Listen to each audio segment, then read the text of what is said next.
Okay, so let's just talk about this movie right here. So, as I promised, I'm going to be reviewing all the Transformers movies from start to finish. And in today's video, we are going to be starting off with the 2007 film Transformers 1, directed by Michael Bay. So, this movie for me is just outstanding. It has had so many good plots to it, and it's got so many positives. I remember when I was little, I was obsessed with Transformers. I have action figures of it, everything. I had one for Bumblebee, Optimus Prime, all of it.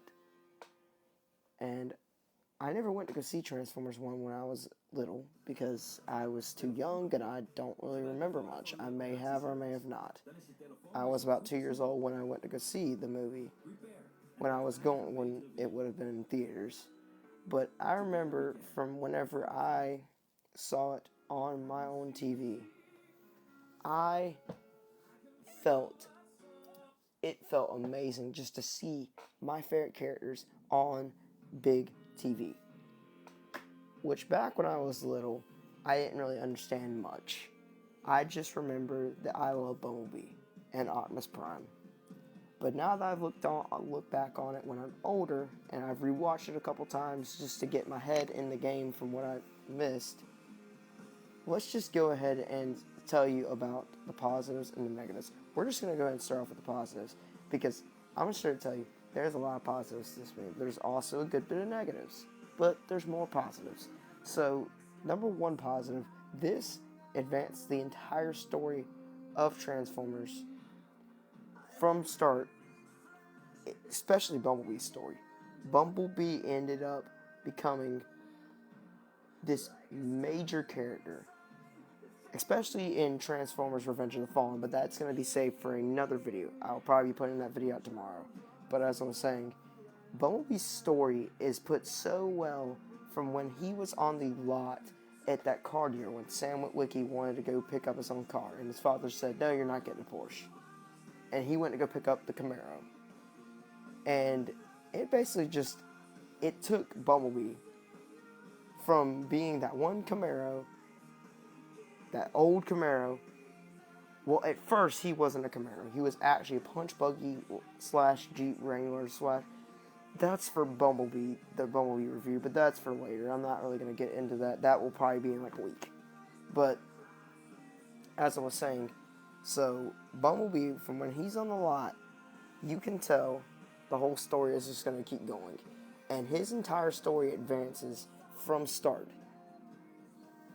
So his rivalry with Barricade, it advances. You could tell, which we were supposed to get a Bumblebee solo film, which we did, but this is not the one we were wanting.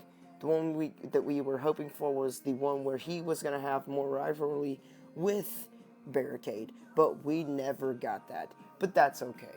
We're cool with the regular Bumblebee movie. But as I was saying, so Bumblebee is this major character, and you can tell based on all the Transformers movies that he is loved by everyone, which he is loved by many, many, many, many, many, many fans. And then it advances into his better Camaro that we all know him by. That's been from Transformers 1 all the way up till the last night. But yeah, Bumblebee's story is very well progressed. Now let's get on the other Autobots and all the other Decepticons. So I do like Optimus Prime's story. I did. And I felt heartwarmed whenever the whole scene of them in the garden was happening. You know, the garden where they're just sitting there in Sam's garden and they're like, "Don't touch that." I felt great with that. That was very, very good. That felt good. But it was funny. But Optimus felt like a leader to me, and I still love Optimus Prime as much as I love Bumblebee. But I do gotta give it to the hand with Optimus Prime. I think Optimus Prime is the most well-advanced character in the Transformers franchise. He started it all. Peter Cullen voices him very, very, very, very well. I cannot see any other Optimus Prime being voiced by anyone but Peter Cullen. Peter Cullen will forever be known as the Optimus Prime. He will die in the grave as Optimus Prime, and there will be no debate about it. He is Optimus Prime. He literally walks and breathes as Optimus Prime. He does not. He doesn't wake up and be someone different. He is Optimus Prime. But back to my statement. So Optimus Prime, he is very, very well. His whole story advances later on. Now in Transformers 1, it really isn't as advanced as it is with Bumblebee. Now let's get on the other couple of the other Autobots. Let's start off with Ratchet and Ironhide. I'm just gonna group them together. Ironhide and Ratchet. Ratchet. I don't know if many people know this whole theory, but actually, Ratchet, when he got electrocuted in Sam's garden, he has a fear of electricity. That's also the reason why in Transformers Revenge of the Fallen, which I'm not going to get into that. Granted, probably most of the viewers watching this have already seen that movie, but I just don't want to get into it. I want to save the hypeness for the next video. But as I was saying, Ratchet, he is a very well medic. He is a very good medic. And I feel like that his story will advance. It will advance in other Transformers projects that are in the future. But throughout Michael Bay's Transformers, he was a very, very well advanced character. Now, granted, I feel like he had a short life, which I'm not going to get into that. But let's move on to Ironhide. I love Ironhide. Oh my god, I love Ironhide. So, Ironhide is basically this tank. He could take on anyone. And that's what I love about him, is he has this nice, awesomeness to him. He knows that he's going to be able to take him on. And he is also funny because he's like, do I shoot him? And Optimus is like, no, stay put, do not shoot him. But let's move on to the other Autobots that we have left. I think the only one that we have is actually just Jazz. And I have both a negative and a positive for Jazz. Jazz, I straight up used to never remember him when I was little. But when I look back at him, I cry every single time when I see his death. Every single time. I love Jazz now. He fits my whole personality, and that is cool. And I understand why some people, they didn't like Jazz. But at the same time, you've got to respect him. He lived a short life, and he died a hero. There was no question about it. He sat there behind trying to defend the humans against Megatron, and then he dies out like a warrior. Okay, and let's also talk about a couple of Decepticons, because there's too many Decepticons to even count. But let's just do the main two that I really want to discuss. Megatron, oh my god. Megatron's whole story was amazing. Megatron was frozen in ice since basically the beginning of about 1930, possibly. I don't really remember. But he is unfrozen. And it is an awesome ass scene when you get to see Megatron come out the ice. And Megatron, he is strong in Transformers 1. And I'm not really going to get into it, but he does decrease his power in the regular Transformers films. I don't really know about Last Night, because the Last Night he's actually a little bit more powerful. But any other Transformers movies, do not even question. Megatron in Transformers 1 will always be his most powerful form. Alright, now let's move on to Starscream. So Starscream for me has always been this he's one of them characters who's always funny and wisecracking. And he has, even in the cartoons. And you can see all the memes and all that, but Starscream's there. And I feel like Starscream is a partner for Megatron. He fits Megatron. Alright, now let's move on to the final part of my positives. And that is Sam Witwicky and his girlfriend, who's also Megan Fox. Her name's Michaela. And let's also talk about his father and Sam's father and mother. So Sam Witwicky is also known as Ladyman 217. I feel like he started this entire Transformers franchise, and I don't care what anyone says. He is is probably the most powerful Transformers protagonist. He literally slid through Megatron, shoving Allspark through his chest while holding off the rest of everyone back. That is a true warrior. You can say what you want, Cade Yeager, and the Noah from Rise of the Beast. I will not spoil Rise of the Beast. until the movie is out on digital. I've already seen it in theaters, and I do not want to spoil it. But, Sam Witwicky is amazing, okay? Now, let's move on to Michaela. Michaela is there, and I'm sorry, but Michaela is so hot. I know it may sound me like being a simp, but I feel like Michael Bay put that for all these fanboys, Transformers fanboys, just to, make them be happy a little bit. They already are being happy, but he wants to spoil them. And believe me, he did spoil me. I'm pretty sure he did everyone else. But Michaela is basically, she's extremely nice. And I really do like Michaela, because she's always there for Sam when he needs her. Now let's move on to Sam's parents. Sam's parents are very, very funny. There was one scene, and I don't really want to say it because I don't really want to get, this video taken down. But in the garden scene, there's some line that he says that his parents say that is extremely funny. His mom is a little bit over dramatic, but his dad is perfectly right. Alright, and my final positive is that this story is well written, and it is a 10 out of 10 storyline. And there's no questions asked. It's a perfect beginning story to Transformers franchise with Michael Bay. Alright, now let's move on to negatives, and then I guess I will give you my final review on Transformers 1. Alright, so my negatives I don't really have many, but I do have a couple.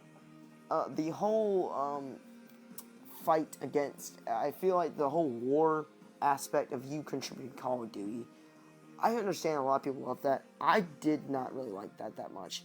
I felt like that was overdone, and yes, it was cool at first, but it was way overdone. Them fighting Scorponok in the middle of the desert, that was not cool. I did like Scorponok, do not get me wrong, and that will go in another positive, but I don't really want to cover him, but he is amazing. But now, let's also get into some of the other negatives, and that is Jazz's death. Like, holy shit, why the hell are you going to kill off my boy Jazz that quick? Okay, I understand he died out of Warrior, like I said in the positives, but he did not have to die out that quick, okay? Jazz is a legend, and there is no debate about it. He is saving the humans while he's also trying to defeat Megatron, and he gets ripped in half. And I've heard these horrible theories online saying that he actually ate Jazz's spark. Which, if that's true, if Megatron actually ate Jazz's spark, I will be terrified. I love Jazz. Let's keep on going. I think I have about 5 negatives to this movie. It's just the whole pacing. The whole pacing of the movie just felt a little off. But other than that, I mean, it wasn't that off. It was not that off. But it's pretty nice. But it's also got some points with the whole war aspect and then fighting Decepticons and there's a whole scene in the beginning of the movie when they go fight, what's his name? Blackout, I think? Is there a Blackout Grinder? I think, yeah, it's Blackout. I'm pretty sure it's Blackout. But they go fight Blackout in the middle of a base, a military base, I think. And I just felt like the whole transformation just took it away. But I feel like that it didn't pace well with the other sides that are in the story. Like, if you're going to have a good story, I want both sides of the story to match each other. Like, there's no questions asked. I want both sides of the story to match. And that's cool. But also, here's one thing. Do not give this is a Transformers movie. I get humans are a part of it. Then that's fine. I'm not complaining. Believe me, I'm not complaining. But, here's the thing. The humans should not have as much as the Transformers should. And the Transformers should not be taking the entire damn screen. They should not. They should not be taking the entire screen time.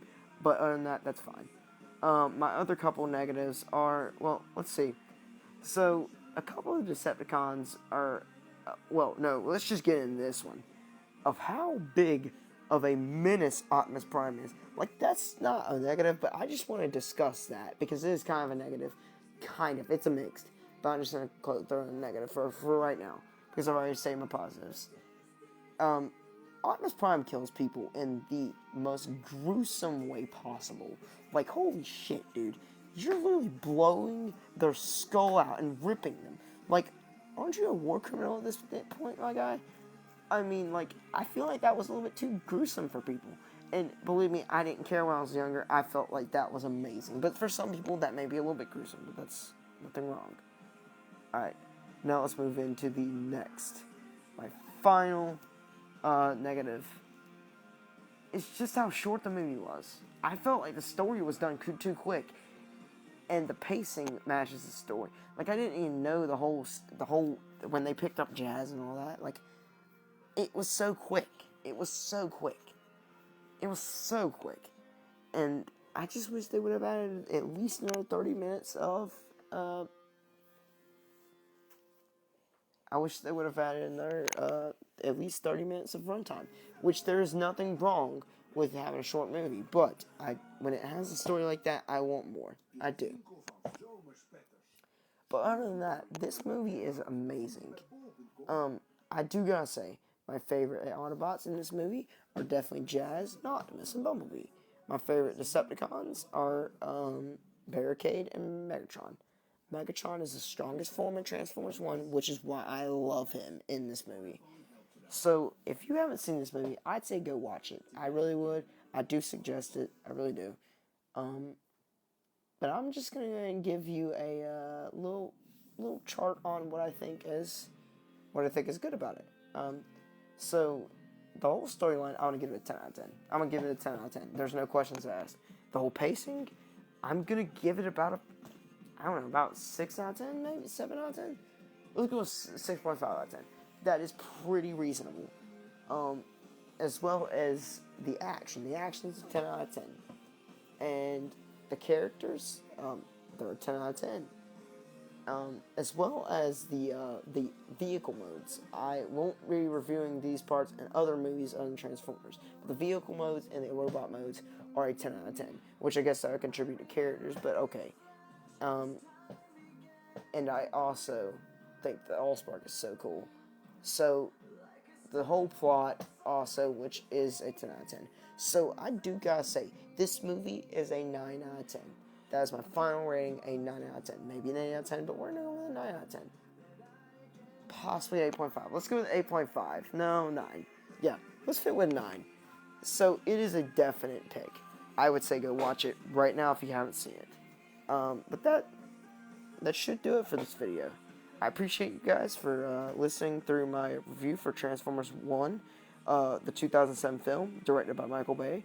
If you would like to, I would really appreciate you dropping a subscribe and a like, and maybe comment and share. I mean, that's fine. If you want to, you can leave notifications on. I'm not asking, but if you want to, go ahead, be my guest. But I will be having out Transformers Revenge of the Fallen review out by like 2 a.m. tomorrow morning. So,